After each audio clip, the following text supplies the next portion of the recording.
It was not very long after this that there occurred the first of the mysterious events that rid us at last of the captain, though not, as you will see, of his affairs. It was a bitter cold winter, with long, hard frosts and heavy gales, and it was plain from the first that my poor father was little likely to see the spring. He sank daily, and my mother and I had all the inn upon our hands, and were kept busy enough without paying much regard to our unpleasant guest. It was one January morning, very early, a pinching, frosty morning. The cove all grey with hoarfrost, the ripple lapping softly on the stones, the sun still low and only touching the hilltops, and shining far to seaward. The captain had risen earlier than usual, and set out down the beach, his cutlass swinging under the broad skirts of his old blue coat, his brass telescope under his arm, his hat tilted back upon his head. I remember his breath hanging like smoke in his wake as he strode off, and the last sound I heard of him, as he turned the big rock, was a loud snort of indignation, as though his mind was still running upon Dr. Livesey. Well, Mother was upstairs with Father, and I was laying the breakfast table against the captain's return, when the parlor door opened, and a man stepped in on whom I had never set my eyes before.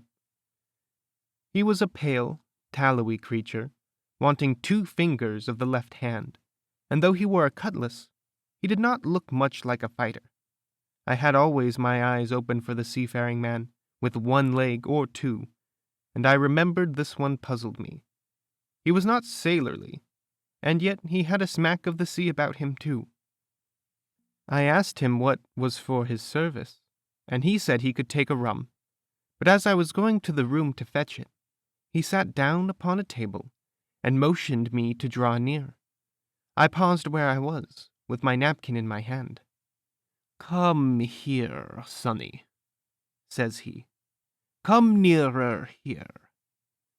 I took a step nearer. "Is this here the table of my mate Bill?" he asked with a kind of leer.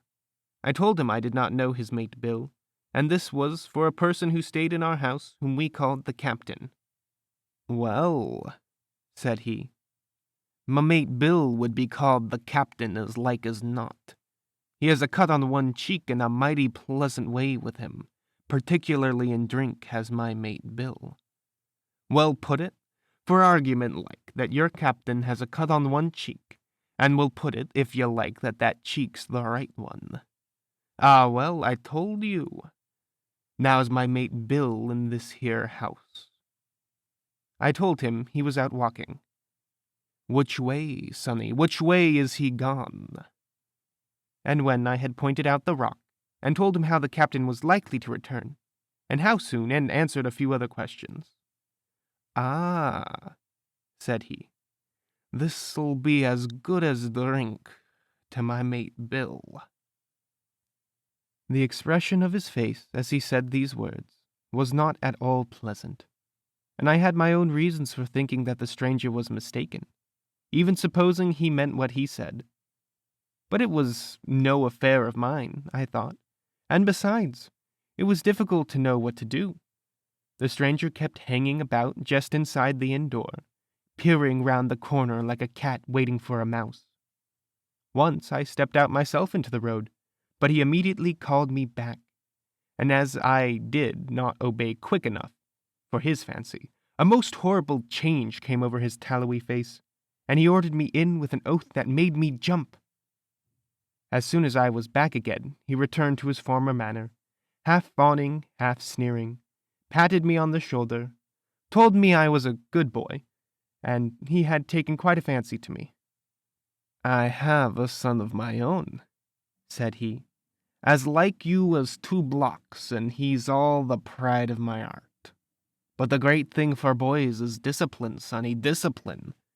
Now if you had sailed along of Bill, you wouldn't have stood there to be spoke to twice, not you. There was never Bill's way, nor the way of such as sailed with him. And here, sure enough, is my mate Bill, with a spyglass under his arm, bless his old heart, to be sure. You and me just go back into the parlor, sonny, and get behind the door, and we'll give Bill a little surprise. Bless his heart, I say again." So saying, the stranger backed along with me into the parlor, and put me behind him in the corner, so that we were both hidden by the open door. I was very uneasy and alarmed, as you may fancy, and it rather added to my fears to observe that the stranger was certainly frightened himself. He cleared the hilt of his cutlass and loosened the blade in the sheath, and all the time we were waiting there he kept swallowing, as if he felt what we used to call a lump in the throat. At last, in strode the captain, slammed the door behind him without looking to the right or left, and marched straight across the room to where his breakfast waited for him. "Bill," said the stranger, in a voice that I thought he had tried to make bold and big. The captain spun round on his heel and fronted us. All the brown had gone out of his face, and even his nose was blue. He had the look of a man who sees a ghost, or the evil one, or something worse, if anything can be, and upon my word, I felt sorry to see him all in a moment turn so old and sick. "Come, Bill, you know me. You know an old shipmate, Bill, surely," said the stranger. The captain made a sort of gasp. "Black Dog," said he. "And who else?" returned the other, getting more at his ease. "Black Dog as ever was, come for to see his old shipmate Billy, at the Admiral Benbow Inn. Ah, Bill, we have seen a sight of times, us two, since I lost them two talons," holding up his mutilated hand. "Now, look here," said the captain. "You've run me down, here I am. Well then, speak up. What is it?" "That's you, Bill," returned the black dog. "You're in the right of it, Billy. I'll have a glass of rum from this dear child here, as I've took such a liking to, and we'll sit down, if you please, and talk square, like old shipmates." When I returned with the rum, they were already seated on either side of the captain's breakfast table, Black Dog next to the door, and sitting sideways so as to have one eye on his old shipmate, and one, as I thought, on his retreat. He bade me go and leave the door wide open. "None of your keyholes for me, sonny," he said, and I left them together and retired into the bar. For a long time, though, I certainly did my best to listen. I could hear nothing but a low gattling. But at last the voices began to grow higher, and I could pick up a word or two, mostly oaths from the captain. "No, no, no, no, and an end of it," he cried once, and again. "If it comes to swingin', swing all, say I." Then, all of a sudden, there was a tremendous explosion of oaths and other noises. The chair and table went over in a lump, a clash of steel followed, and then a cry of pain. And the next instant I saw Black Dog in full flight, and the captain hotly pursuing, both with drawn cutlasses, and the former streaming blood from the left shoulder. Just at the door, the captain aimed at the fugitive one last tremendous cut, which would certainly have split him to the chine, had it not been intercepted by our big signboard of Admiral Benbow. You may see the notch on the lower side of the frame to this day. That blow was the last of the battle. Once out upon the road, Black Dog, in spite of his wound, showed a wonderful clean pair of heels, and disappeared over the edge of the hill in half a minute. The captain, for his part, stood staring at the signboard, like a bewildered man. Then he passed his hand over his eyes several times, and at last turned back into the house. "Jim," says he, "rum." And as he spoke, he reeled a little and caught himself with one hand against the wall. "Are you hurt?" cried I. "Rum," he repeated. "I must get away from here. Rum, rum." I ran to fetch it, but I was quite unsteadied by all that had fallen out, and I broke one glass and fouled the tap, and while I was still getting in my own way, I heard a loud fall in the parlor, and running in beheld the captain lying full length upon the floor. At that same instant, My mother, alarmed by the cries and fighting, came running downstairs to help me. Between us, we raised his head. He was breathing very loud and hard, but his eyes were closed, and his face a horrible color. "Dear, dearie me," cried my mother. "What a disgrace upon the house, and your poor father sick." In the meantime, we had no idea what to do to help the captain, nor any other thought but that he had got his death hurt in the scuffle with the stranger. I got the rum, to be sure, and tried to put it down his throat, but his teeth were tightly shut, and his jaws as strong as iron. It was a happy relief for us when the door opened, and Dr. Livesey came in, on his visit to my father. "Oh, doctor," we cried, "what shall we do? Where is he wounded?" "Wounded? A fiddlestick's end," said the doctor. "No more wounded than you or I. The man has had a stroke, as I warned him. Now, Miss Hawkins, just you run upstairs to your husband and tell him, if possible, nothing about it. For my part, I must do my best to save this fellow's trebly worthless life.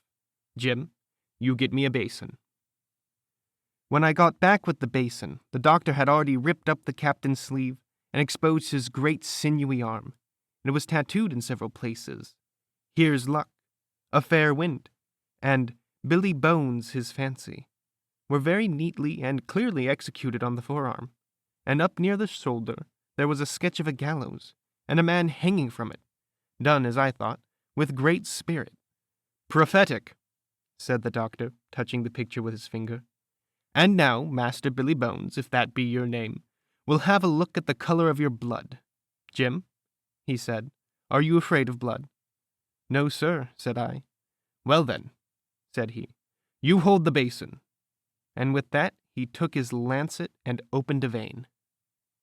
A great deal of blood was taken before the captain opened his eyes and looked mistily about him. First he recognized the doctor with an unmistakable frown. Then his glance fell upon me, and he looked relieved. But suddenly his color changed, and he tried to raise himself, crying, "Where's Black Dog?" "There is no black dog here," said the doctor, "except what you have on your own back. You have been drinking rum. You have had a stroke, precisely as I told you, and I have just, very much against my own will, dragged you head foremost out of the grave. Now, Mr. Bones—" "That's not my name," he interrupted. "Much I care," returned the doctor. "It's the name of a buccaneer of my acquaintance, and I call you by it for the sake of shortness, and what I have to say to you is this. One glass of rum won't kill you, but if you take one, you'll take another, and I stake my wig if you don't break off short, you'll die. Do you understand that? Die and go to your own place like the man in the Bible. Come, now, make an effort. I'll help you to your bed for once." Between us, with much trouble, we managed to hoist him upstairs, and laid him on his bed, where his head fell back on the pillow as if he were almost fainting. "Now mind you," said the doctor, "I clear my conscience. The name of rum for you is death." And with that he went off to see my father, taking me with him by the arm. "This is nothing," he said as soon as he closed the door. "I have drawn blood enough to keep him quiet a while. He should lie for a week where he is. That is the best thing for him and you. But another stroke would settle him."